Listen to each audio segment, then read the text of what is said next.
Comment pouvons-nous éviter d'adorer la bête et son image, ou de recevoir sa marque si nous ne savons pas ce que représente la bête et son image? Le manque de connaissance à ce sujet a des conséquences fatales. Mon peuple est détruit parce qu'il lui manque la connaissance. Osée 4:6, Ésaïe 29, 13, 14. Toutefois, Dieu a promis la compréhension juste. Proverbe 2, 1, 7.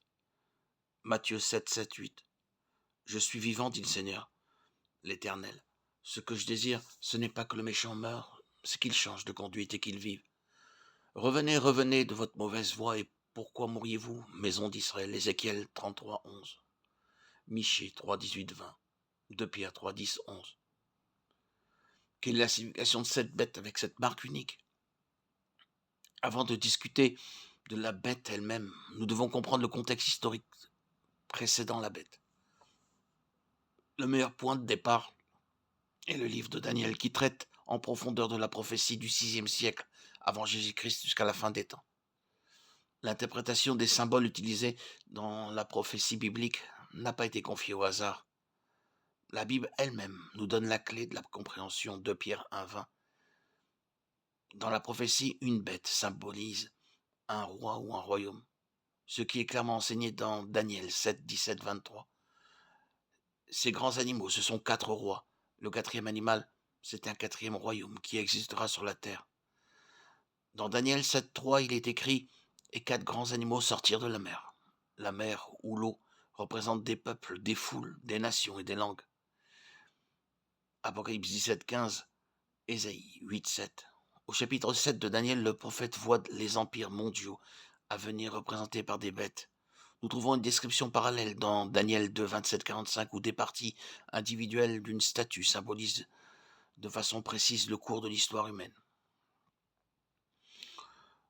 Le lion était le premier animal semblable à un lion, Daniel 7, 4, 2, 37, 38. Ceci fait référence à l'empire mondial babylonien en 608-538 avant Jésus-Christ, qui régnait en maître absolu à l'époque de Daniel. Au musée Pergamon de Berlin, on peut encore admirer le lion et les témoins historiques de cette période. Et voici un second animal, était semblable à un ours et se tenait sur un côté. Il avait 3 côtés dans la gueule, entre les dents, et on lui disait « Lève-toi, mange beaucoup de chair ». Daniel 7, 5. Cette bête a la même signification que la poitrine et les bras d'argent dans Daniel 2, 32. Elle représente la puissance des 2 empires de Médie et de Perse et remplace l'empire babylonien en 538-331 avant Jésus-Christ.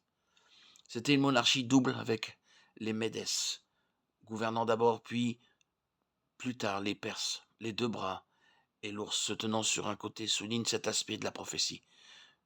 Une partie serait plus forte que l'autre. Les 3 côtés représentent les nations de Babylone, de Lydie et d'Égypte qui furent conquises par les Médo-Persans. Après cela, je regardai, et voici, un autre était semblable à un léopard, et avait sur le dos 4 ailes, comme un oiseau. Cet animal avait 4 têtes, et la domination lui fut donnée. Dans Daniel 7.6, cette bête trouve aussi son équivalent. Dans Daniel 2, 32, 39, c'était l'Empire grec en 331-568 avant Jésus-Christ. Alexandre le Grand, qui vainquit les Perses quand il mourut, son royaume fut divisé en 4 parties. Royaume des Diadoques, symbolisé par les 4 têtes, Macédoine, Thrace, Syrie et Égypte. Et après cela, je regardais pendant mes visions nocturnes, et voici, il y avait une 4e animal, terrible, épouvantable et extraordinairement fort. Il avait de grandes dents de fer, il mangeait brisé, et il foulait aux pieds ce qui restait. Il était différent de tous les animaux précédents, et il avait 10 cornes. Daniel 7, 7. Nous trouvons aussi cette bête dans Daniel 2, 33, 40, 41. Le 4e empire qui succéda à l'empire grec était l'empire romain, en 68 avant Jésus-Christ, en moins 476 après Jésus-Christ. Elle était tellement différente des autres bêtes que Daniel vit en vision qu'il était incapable de la décrire.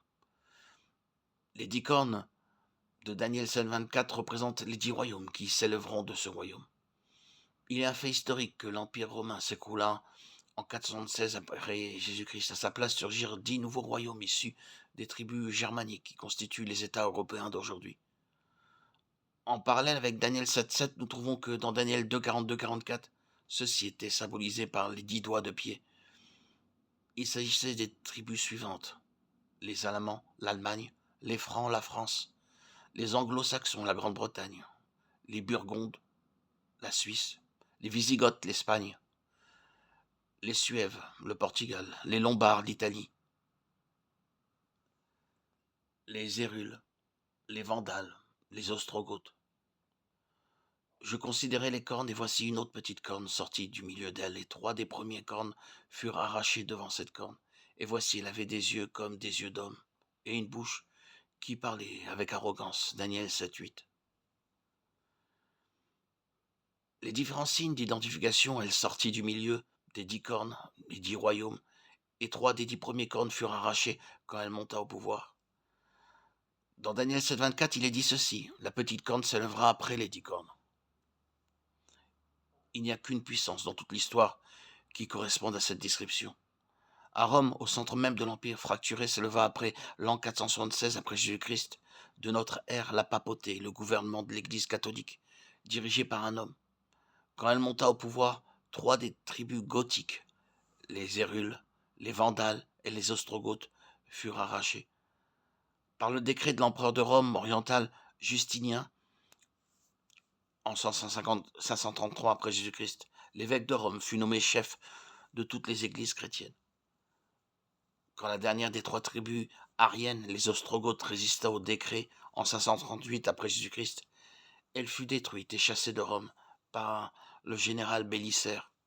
C'est aussi l'époque où la Rome papale établit pleinement son pouvoir politique pour une période prophétisée. Dans Daniel 7.25, il est dit qu'il opprimera les saints du Très-Haut, ce qui fait référence à la grande persécution des chrétiens. Aucun lecteur de l'histoire ne niera que cette déclaration trouve aussi son accomplissement dans la papauté. Les terribles persécutions du sombre Moyen-Âge, le bûcher, les croisades, sont bien connues et ont en effet noirci les pages de l'histoire chrétienne. Plus loin, il est dit: il espérera changer les temps et la loi. Le système papal change précisément la loi de Dieu, les 10 commandements. Il a enlevé du catéchisme le second commandement qui interdit le culte des images. Il a aussi changé le 4e commandement, l'observation du sabbat, l'unique commandement où il est question de temps, en déplaçant le jour de repos de Dieu du 7e jour au 1er jour de la semaine, voir 2 Timothée 2, 3, 4, Psaume 94, 20. Il a changé le temps de culte. Un faux jour d'adoration a été instauré. Au lieu du sabbat du 7e jour, Exode 28, 11, Ézéchiel 20, 12, Esdras 56, 2, 3, Hébreux 4, 1, 11, Jacques 2, 10. Le 7e jour, qui était le jour originel immuable, qui a été observé par Christ et les apôtres, Luc 4, 16, Matthieu 24, 20, Hébreux 4, 10, 11. Le 1er jour de la semaine, le jour du soleil païen, a été instauré jour que Dieu n'a jamais commandé de sanctifier. Il a averti son peuple de ne pas accepter ce jour d'adoration.